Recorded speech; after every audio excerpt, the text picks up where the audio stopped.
চতুর্থ দিনে গড়িয়েছে Iran Israel সংঘাত। দুপক্ষের কেউই প্রকৃত তথ্য প্রকাশ না করলেও ক্ষয়ক্ষতি যে ব্যাপক হচ্ছে তা স্পষ্ট। যুদ্ধ চালিয়ে যেতেও প্রয়োজন হয় বিপুল অর্থ। ইরান ইসরায়েল যুদ্ধে প্রতিদিন কার কত ক্ষতি হচ্ছে?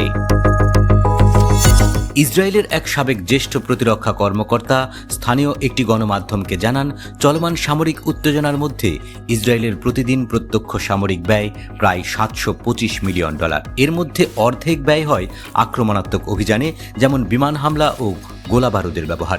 বাকি অংশ যায় প্রতিরক্ষামূলক পদক্ষেপে, যেমন ক্ষেপণাস্ত্র প্রতিরোধ ব্যবস্থা ও রিজার্ভ সেনা মোতায়েন।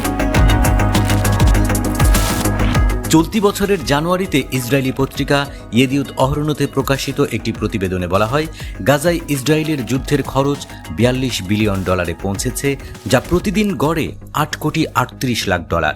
2024 সালের অক্টোবরে ইরানের এক রাতের ক্ষেপণাস্ত্র হামলা প্রতিহত করতে ইসরায়েলের ব্যয় হয়েছিল প্রায় $279 মিলিয়ন। একই বছরের এপ্রিল মাসে আরেক দফা আক্রমণ ঠেকাতে ব্যয় হয়েছিল প্রায় $1.8 থেকে $1.35 বিলিয়ন।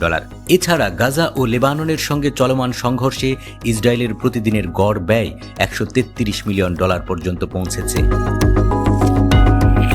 বর্তমান প্রেক্ষাপটে 2023 থেকে 2025 সাল পর্যন্ত ইসরায়েলের সামগ্রিক যুদ্ধ ব্যয় প্রায় $67 বিলিয়ন পর্যন্ত পৌঁছাতে পারে বলে ধারণা করা হচ্ছে।